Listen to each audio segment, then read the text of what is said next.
What is up, my Twitches? Welcome to FUT City, the journey of two high-achieving FIFA Ultimate Team players, and me, your host, one wannabe, Nate Morales, giving you the inside story on how to build the best Ultimate Team that you can.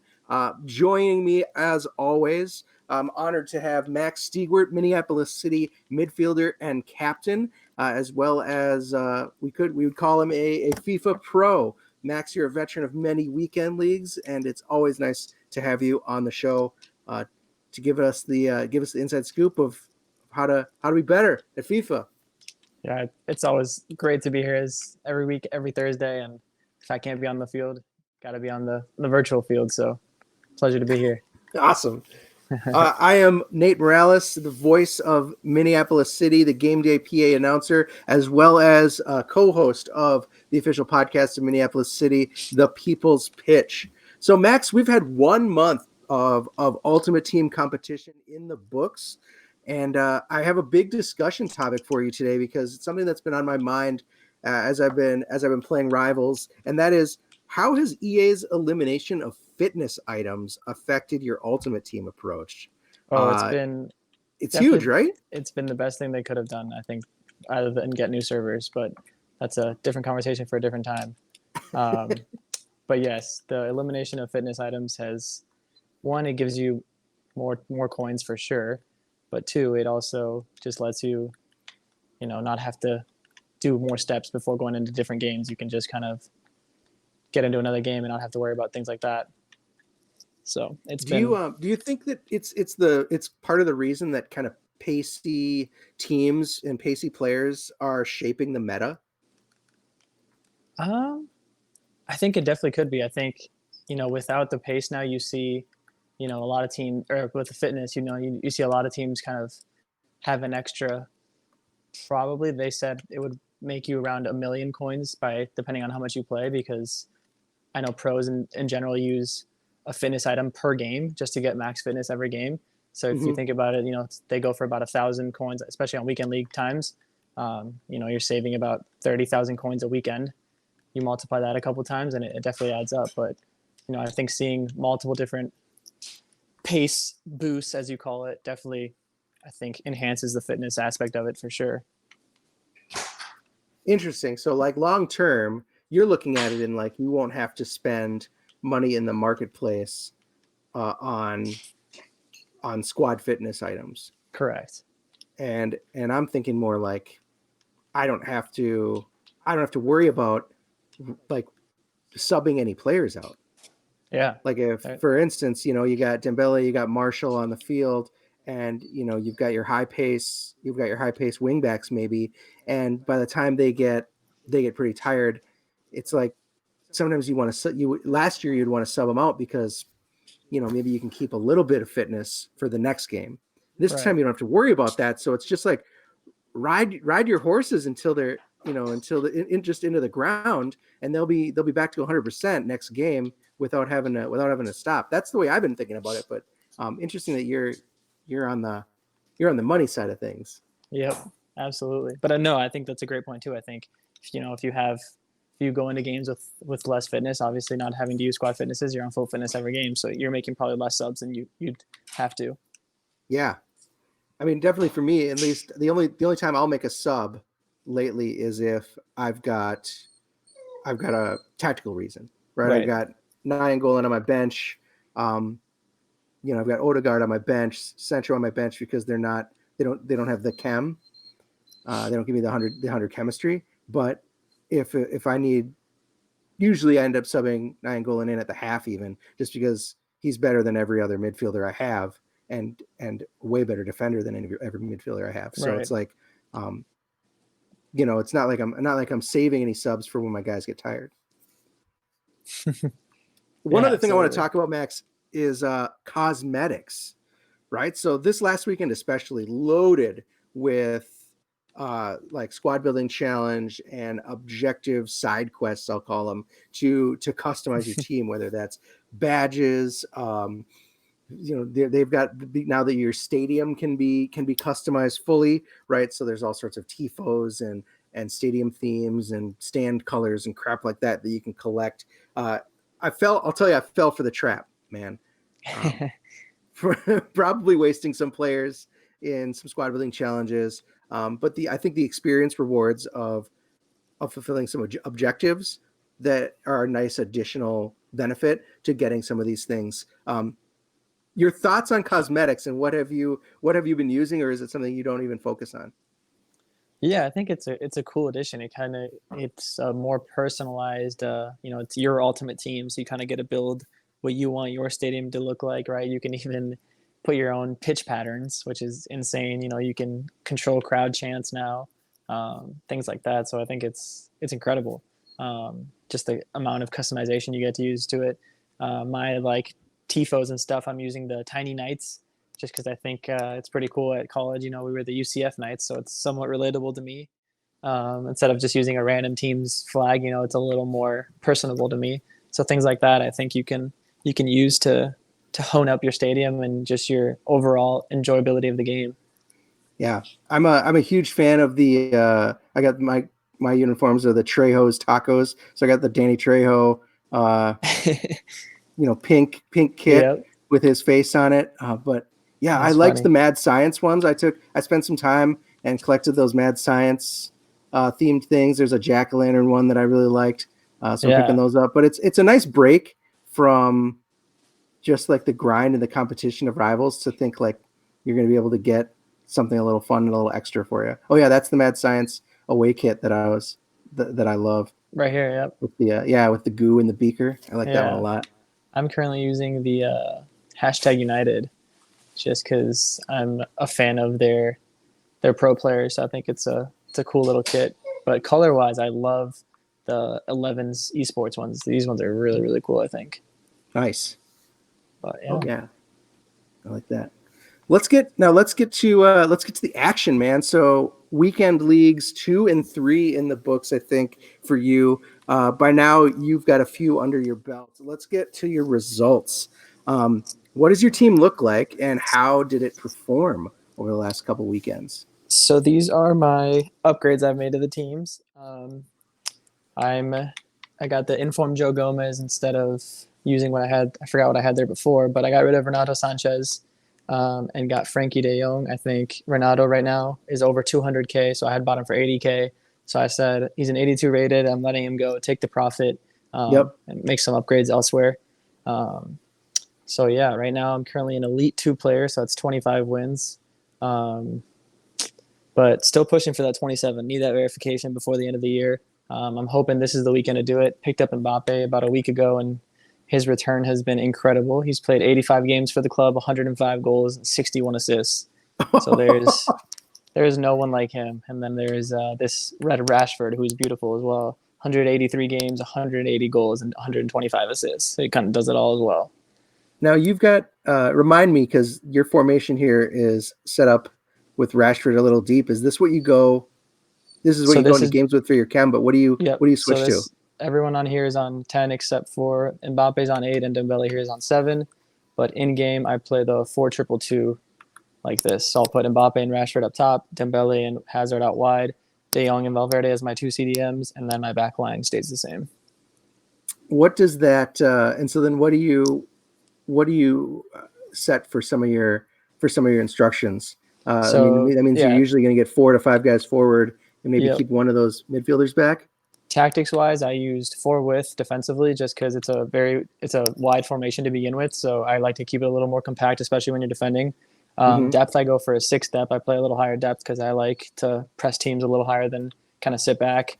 And then these things I don't touch too much just because I don't think it makes that big of a difference unless you really shoot this down here or you really go all the way to 10 here. But I like to keep it one under the balanced one. And then instructions wise, because Rashford and Mbappe are so fast, I have them just on getting behind. Dembele and Hazard I have on comeback on defense, get into the box, and free roam. So I really like the free roam this year because for your outside cams, because if you don't have it on free roam, they just kind of stick there and then don't really show for the ball. On free roam, whenever you pass the halfway line, They kind of just find spots to get into that are going to benefit, your players offensively. So sometimes they'll come inside a little more, just like you would in a real game, right? If you're not finding the ball out wide, they'll come inside to receive the ball. So it's a very cool aspect of it, and it's been awesome for those two positions to have. And then my two CDMs are one stays back. Frankie just kind of sits in front of the back line, and then Valverde is more my box to box because he's got very good shot power and long shots. If you would you say that then you would recommend keeping any sort of forward midfielders on free roam, unless you've got some like a right mid or a left mid that you want to stay wide and drop crosses in? Right. So I think if you've got like a Mane, a Salah, someone who's just really going to be dangerous and pacey down the wing, I think you're probably good on balance because they'll do a little bit of both. Hazard's more of a cheeky player. I like to find him at top of the box. And then Dembele being 5-star, I just like him on free roam because him coming inside with the 5-star skills and with the 5-star weak foot, it kind of is just the best of both worlds. And then they're usually feeding Rashford and Mbappe in behind pretty well. So, well, that is awesome. So, so results from the week? You said you ended up Epic 2. Elite 2, right? Yep. That's Elite 2, I'm sorry. Yep, another 25, a couple 25 win showings. Indeed. That's what I am right now. But like I said, pushing for that elite 1, hopefully soon. Because that was the first week when we talked to you 2 weeks ago. You had also just come off of a 25 win weekend that's the highest I've gotten so far. All right. Any highlights to show us from the weekend? I believe I actually do in the my recent captures. If I go back here, let's see. Interested to see this team in action a little bit. Yeah. Just because I think, let's see, if I ended up going up against a team like this in Rivals, you never have a good feeling about it. I'll do. Let's see. I guess it's not showing me ones past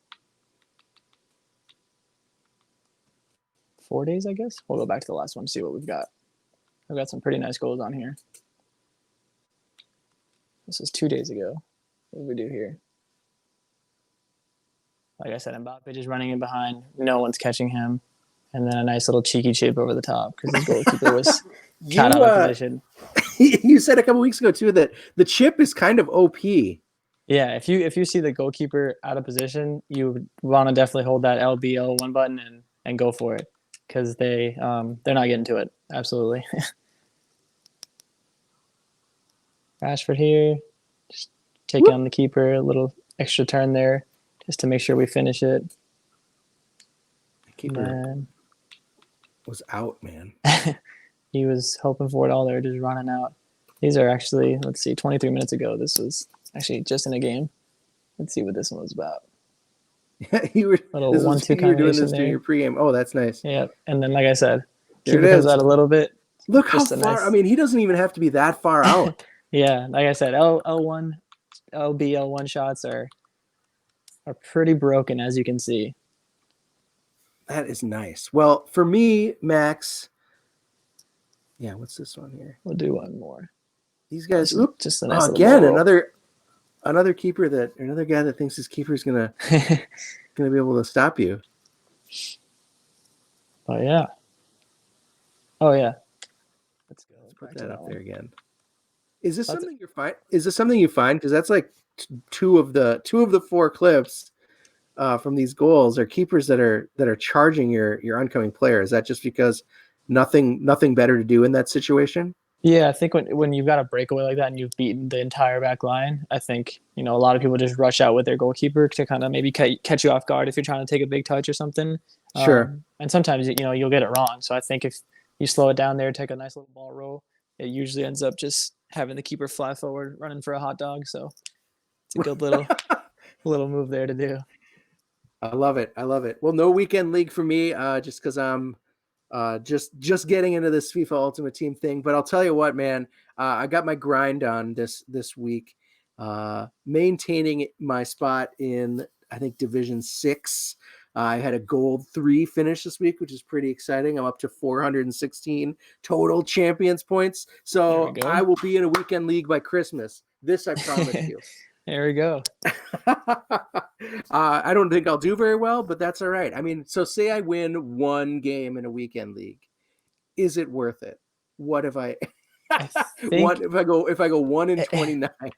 I think to get decent rewards, you'd have to hit 5 wins, but you'd easily be able to do it. If you're All in right. Division 6, you'd easily be able to get 5 wins. All right. Then I'm looking forward to it. Yep. Let's update my team. I'll pop my old team on the screen, and you'll see that kind of when I started, I had this. If you want to pop this up, Tyler, or pop up the old screenshot. When I had started long ago, I had kind of a team that had been built around some Frenchmen and some Bundesliga players. There we can see that. But obviously there's some weak spots there, right? Max Cruz up there at center attacking mid, not good. I had Mbappe in for, I think, the Mbappe challenges that were going on at the time, but also for the sweet attack power. My right back, left back, while speedy, always could, of course, done with an upgrade, and of course my center back's not looking great. Since then, I think I've had a number of nice pack openings. I think we talked a couple weeks ago. I opened that Joe Gomez, was able to spin him for 115,000, which really gave me some money in the bank to spend on players. I packed that Martial. I bought Dembele for something like less than 50, which I like. And then I also splurged on the rule breaker camera here because he slotted right into my team as a replacement for my normal one. So I'm happy about him. And we'll talk about rule breakers here in a second. I guess while I've got these up, let's move on to rule breakers. So, the door is closing on that second big special event, the rule breakers. And you and I could only really speculate last time, but what makes these rule breakers players so special? Sorry about that. Threw me out for a second looking at your team. No, that's cool. It was too powerful. So what makes these rule breakers players so special compared to some of the other special events players? Yeah, so if you want to take a look over here at my screen real quick, we'll just do a prime example of a player like Jose Maria Jimenez, who's an Atletico Madrid center back. So if you look at his normal card before rule breakers, he has 67 pace regularly. And then if you look at his rule breakers, they took some of, I guess, his overall defense, maybe some of his just boosted stats in general, and they gave him 82 pace. So they juiced some cards that you wouldn't usually use, just to make them a little more usable. So that's his normal card here with 67 pace, and then his rule breaker card has an 82 pace regular, which is a big upgrade. Another big one was Harry Kane, got a more usable card. Mm-hmm. He went from 70 pace to 91, so that's a plus 21 boost upgrade alone. His shooting dropped down a bit, but with those chemistry cards, you can boost that back up. His dribbling went up as well, passing went up, so quite a boost there for him. +2 overall as well, or from his inform, I guess. 60 or 68 was his normal card, so as you can see, it's a big boost upgrade for him for sure. So that is something to point out too. And each of these rule breakers, these players do get big boosts in stats that matter, but they also do come with a penalty. They come with a cost, Max. Right, they do indeed. For instance, scary as it was Halloween. Yes, I guess, right? We were expecting some Scream Team players, but we didn't get that. Instead, we got week 2 of the rule breakers. I like this ecto cooler look. Very, very interesting that, for instance, you add this, my camera guy has 81 dribbling, 83 defense, 83 physicality, very good for him, but he lost pace over his normal card. Yep. This other guy that I ended up with on the other side, awful shooting, right? We're usually, especially in how I like to use my formation, dropping my defensive mid back between center backs. I like my left back and right back to get forward, and that kind of stinks. But with an almost 90 pace, with the great dribbling, very physical, decent passing, it's worth the sacrifice because I have other guys up top that can take those shots. So I'm really happy with him. Did you end up with any rule breakers? So I used Jimenez for a while, and then actually just before I bought this informed Joe Gomez, I thought about getting the rule breakers Di Maria instead of Dembele here, but Ooh. I decided to get a upgraded center back instead. So you didn't open any in packs, neither did I. Nope, I unfortunately did not. Disappointing. The Packway did say it was less than 1% though, so their odds were very much against you. Oh, really?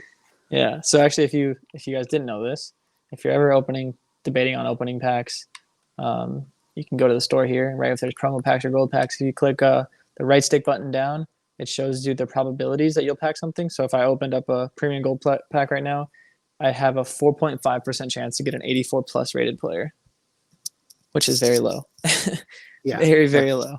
Not great. So really, what you look for if you want to buy packs or if you want to, spend your hard-earned coins on them is not only are you going to look for packs that are going to give you a lot of rare players, but then you can even say like percentage. What you can even look and dig in percentage-wise. What are the chances of getting a really good rare player or even kind of a special event player? Right. Absolutely. Because I didn't realize that would kind of vary from pack to pack. Yeah, exactly. That is good to know. That's a good question. I believe it's the Loot Crate one, but they're still, I believe in Holland, they're getting sued pretty heavily right now. I think it's like, if they don't remove it in Holland, it's about like 500,000 euros a week they're being charged right now, EA Sports. Wow. Because it's technically gambling under the age of 18. And how could they do that though? Like, how could they just turn off I don't know. for a Ultimate country? Team runs on spending money. Basically, a lot of people are pay to win, right? It's very hard to find an RTG team or Road to Glory.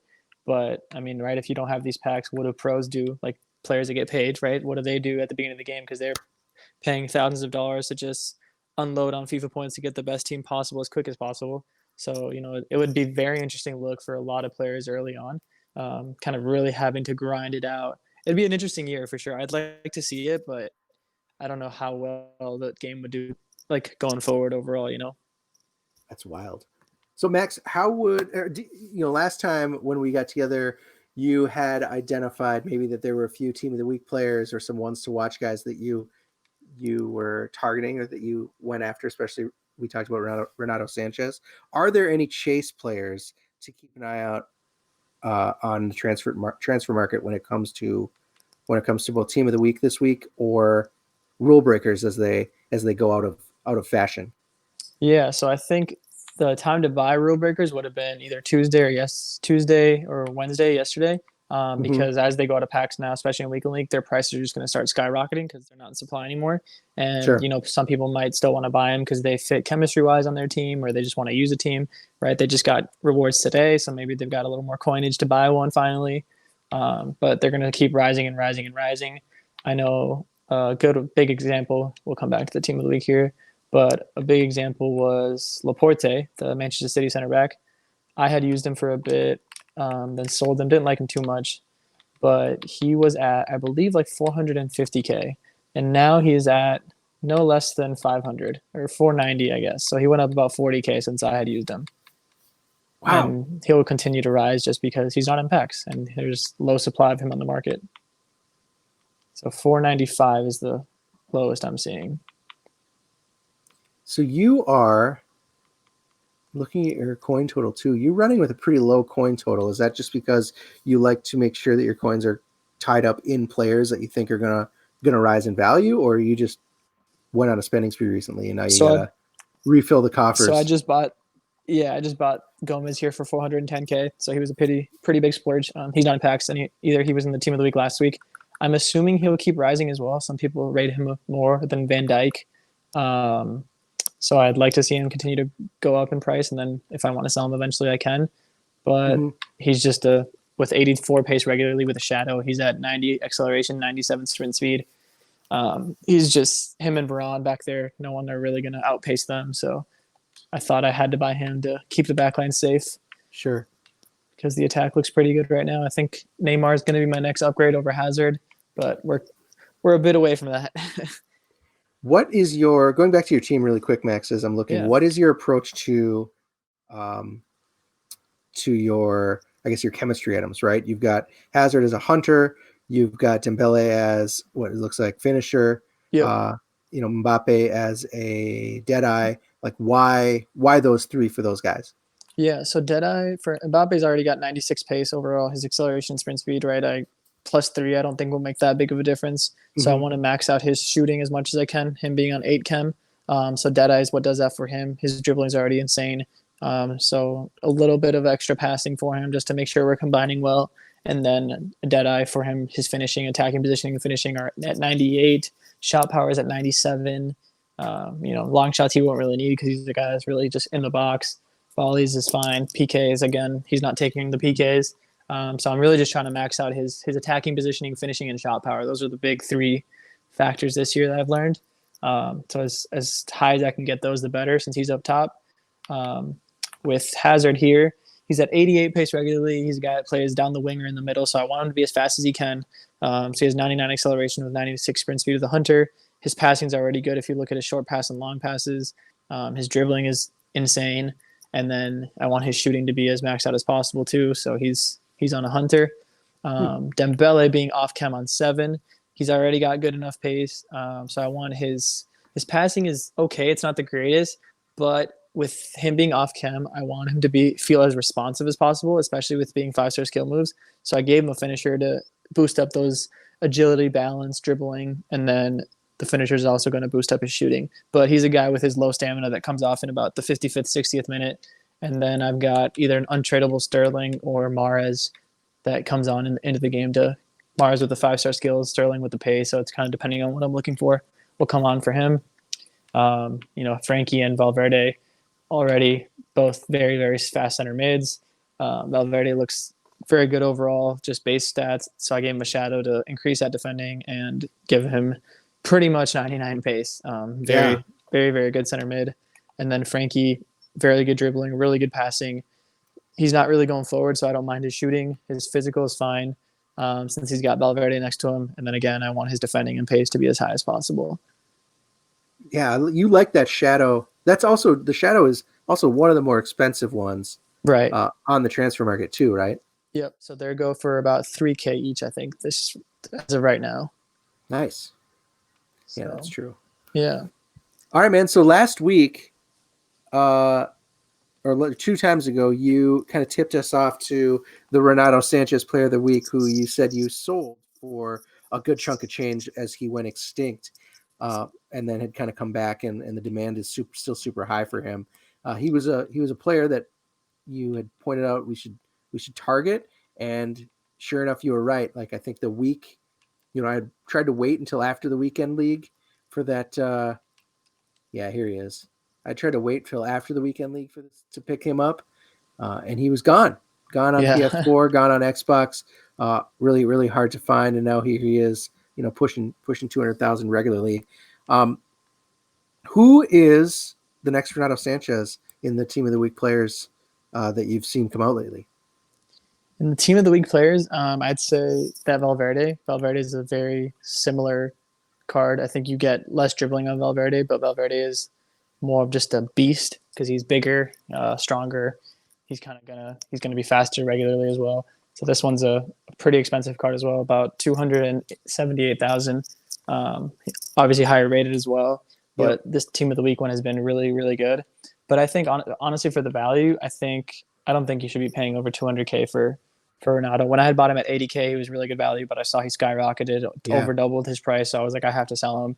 Frankie does more than enough for the job, and he's 44K, so not even a fifth of his price almost. So for those amount of coins, I was like, absolutely, that gives me 160K to put somewhere else. So we had to pick up Frankie, which was more than fine. Same thing this year, Conte, right? Conte's been a big one that people love. For 350K, I think Frankie is faster, right? He's probably has less defending, but dribbling and passing wise, he beats Conte on. So I think Frankie this year fits the meta a lot more than Conte, which is surprising. And also so you can kind of see as you're going up against teams, it's like rare that you'll go up against a team probably like mine or like a Serie A team, right? Like an Italian league team, usually you'll run up against players that lean heavily in on, on your Liga, on your Spanish play or Spanish teams, but also your Premier League players. I feel like that's kind of what I'm seeing, but I don't know about you. Yeah, no, I think hybrids are the kind of the best of both all the worlds, right? You mix in together nationalities and teams like that to get those green and yellow links as much as you can. But I think Premier League teams, some French leagues I've seen, but I think Premier La Liga this year are the two biggest, just because you have this trio right here that gives you a bunch, this trio that gives you good chemistry / good players. So I think La Liga and the Premier League, like you said, are the top two leagues to definitely look out for. And it's all because of you can build around some of these iconic players Right. that just don't exist in other leagues really, or just Absolutely. don't have the pieces to build around either. Like you guys were talking about Wan-Bissaka from the beginning, you and Jonah, as maybe a guy to target day one, week one. Yeah, I would rather use Semedo or Kyle Walker, but Rashford needs 2 green links here, so I have to use Wan-Bissaka. He's fine, but his stamina kind of lacks towards the end of the game, as nicely to put it. But yeah, he does the job. So we we have, like I said, we'd close the door on rule breakers. They're out of packs. What is the next special event cards to watch out for? Yeah, so here, I'll let the loading screen kind of tell it for us. Kind of cool design on the cards here as we go load back into Ultimate Team. It is called Road to the Final. They've done this, I think, the last 2 years. Really, really cool, interesting promo. So as we can see, we've got a striker that's going to be 86 shooting. We've got a Bayern card on the left side with 85 dribbling. And then we've got a random card with 85 pace and 87 physicality over there. But I've heard the Bayern one is Alphonso Davies. That's what I've heard is the rumor. Oh, wow. So to give you guys a little kind of sneak peek at what those cards look like. So let's say it is Alphonso Davies, right? We'll pull him up here. Let's see. So Alphonso Davies gets a card, right? He'll be a little juiced up, probably give him an 84 rated. Team of the group stage card, right? He's performed well in the Champions League, so I think they'll give him one. Let's say he goes up to an 84 rated. If Bayern, or I guess when Bayern make it out of their group into the knockout round, his card will go up to an 85. Then let's say they win that and they go to the quarterfinals, he'll go up to an 86. Then if he goes to the semifinals, 87, finals, 88. And if they win the finals, he gets an 89 rated card. So just from that promo alone, you could see that card be super juiced up. And another thing to watch out for too is it gets really interesting. Actually, the market will fly and crash like in hours because last year we had a scenario where Atalanta, I think it was, Alejandro Gomez had a card and Atalanta was losing, so his cards plummeted down, and Atalanta came back and ended up winning the game and getting to the quarterfinals. So his like card mid-game, the market exploded. Yeah, you'll have guys buy cards before games, hoping they make it. You'll have guys panic selling cards as the game's going on because the team's losing. It's a big just cluster of emotions for your coins. So it's really interesting to watch what players do well, what teams do well. Just like that 1 year Ajax beat Madrid. I think it was 2 years ago. Right, we had, I think Rodrigo had one, or Militao had one, and he was super, super expensive. And as soon as they lost, he just plummeted down. So it's an interesting promo for sure.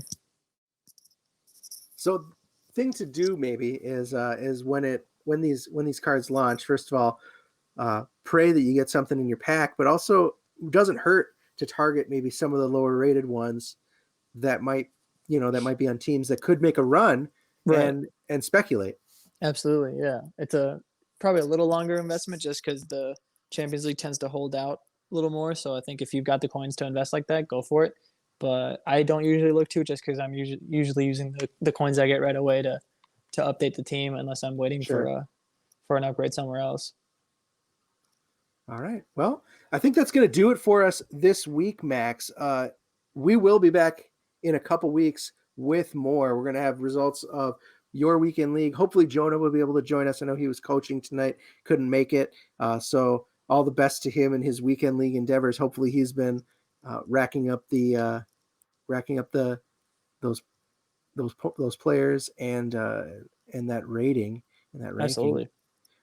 we're going to talk about maybe if there's any new objectives or squad building challenges that we completed that have earned us any special players. That's kind of a rare thing, given that a lot of these great players that are available in squad building challenges take multiple 85, or higher rated teams, which at this point in the game is tough unless you're spending a ton of money. Right. But we're definitely going to talk about new signings to our squads, players sold and traded. And I think, Max, next time we'll be talking about the FUT Squad Rescue.